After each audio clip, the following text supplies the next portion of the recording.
Okay everyone, so hello and welcome to my apartment tour of Leoplace. So I am actually on the second floor, so it has a very interesting layout.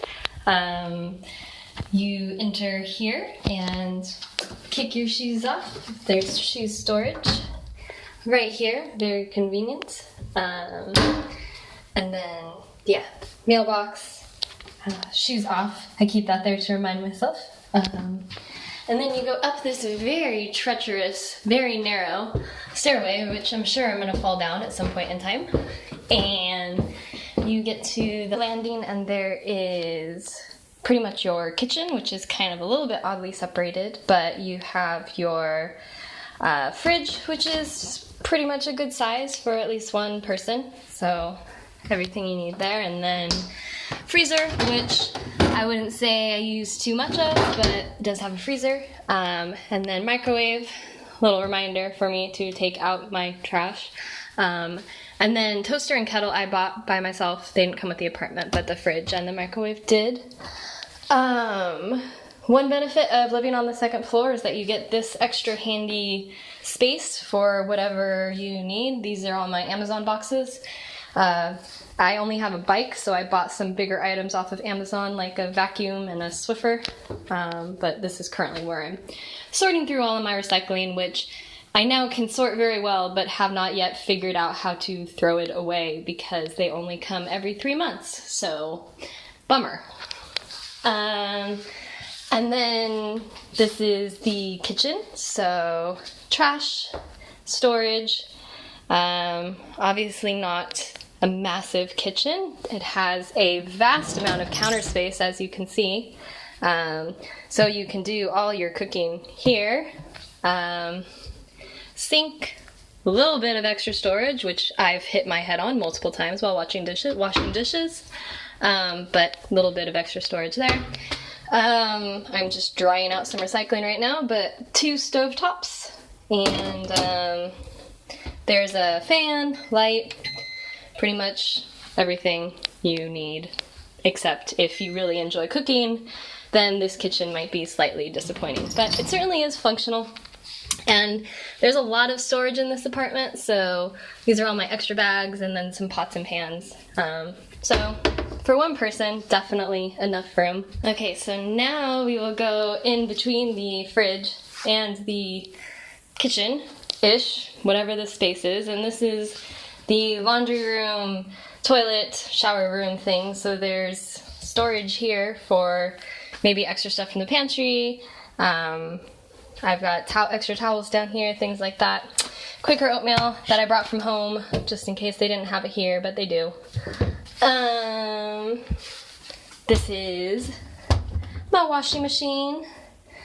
Not a dryer, just a washer. It does have a 3-hour air dry setting, but that really doesn't do much, so I don't use it very often. This is just cleaning supplies and things like that.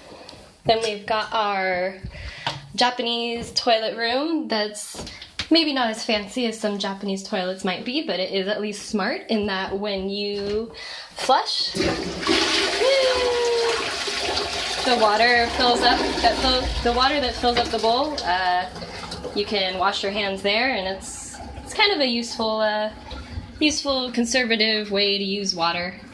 In the winter, that water is quite cold, but in the summer it's okay. And then extra storage up there. And we've got traditional Japanese shower room, so it's a whole wet room. You've got, supposed to rinse off, shower here, and then fill the bath water and shower, and not shower in the bath. You clean yourself here and you, I don't know, relax in the bath. I tend to just use the bath as the bath because, I don't know, I'm used to that. So, but it's all pretty functional. I bought this at Cane's, I think, so it was just needed a little bit of extra storage in here. You got this little lever that switches it from faucet to shower, so, and all the drains are kind of interconnected, so it does make a lot of noise, but it works. And then you've got this thing here, which is powered out here, which I've gotten pretty used to. You've got like vent, kind of heat, but it's not really that hot of air, but it does help dry clothes if you stick clothes in the shower room. This is cool air, and this is stop.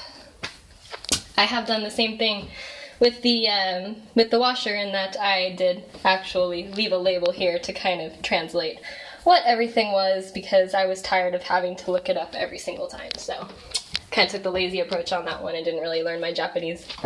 But yeah, so shower room, it's pretty fancy, pretty functional, yeah. So yes, now we go to the bedroom, which is pretty big for one person again, and still lots of storage. So we've got bed here, which is on wood, but I did buy a little extra padding thing to go with my futon. So I've got blanket, I've got this extra padding so that your futon doesn't get all sweaty and gross. I've got my futon, and then I've got this extra padding here. Let's see. So mirror, door, this cool little thing that lets you see what's going on outside when someone comes to your door. Woo! So that's kind of convenient. Nice security feature. Lots of storage down here, or perhaps an extra room. If you have a friend you really don't like, you can stick them underneath here. But this is just kind of where I keep my stuff that I need access to. I've got a yoga mat, I've got dumbbells, I've got my suitcases back there, so it's all pretty convenient. Even the stairs lift up, very almost IKEA-like, I guess you could say. So this is my extra storage of all the cosmetics and things I brought over from the States. So I've got makeup and extra supplies of everything in there. There is a TV, and you do get like 4 or 6 channels. So, you know, if you're really into Japanese TV, you can get some of the standard ones. Shelf space up there. Table that does fold down, so you can save room and put it down if you have people staying over or whatnot. I did buy this mat because while it's got this extra, the apartment does have that extra space outside where I'm currently sorting my recycling that could maybe be used as a dining room. This is where the heater or the air conditioner is depending on the weather, so it's just more comfortable in here. But in case you spill, it might be nice to have a little rug or something. So I bought this at Daiso. Each little square was just 100 yen, so pretty good. And then outside, traditional laundry pole, so you can dry your laundry.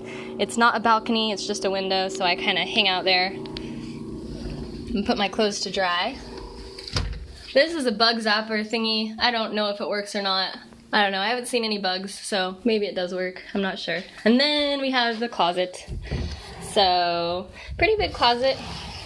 So I have all my work clothes. And then here I have my more casual clothes and things. So, and my printer, which was a very good investment because when you have to do those last minute lesson plans, having a printer/scanner is really good.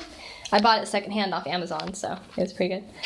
And these are my most recent investments. These are from Book Off, which is a secondhand store. So I bought a sleeping bag for about 1,200 yen, so about $12, which was pretty good, and a backpack for 500 yen, so about $5. So, yeah. That's the apartment of Leoplace. And everyone's looks almost exactly the same, except for if you're on the first floor or second floor, so. But it's definitely a lot of space, and it's certainly enough for one person. 2, it could get a little cramped, but I certainly enjoy it. So, okay, hope you enjoyed the tour. Bye!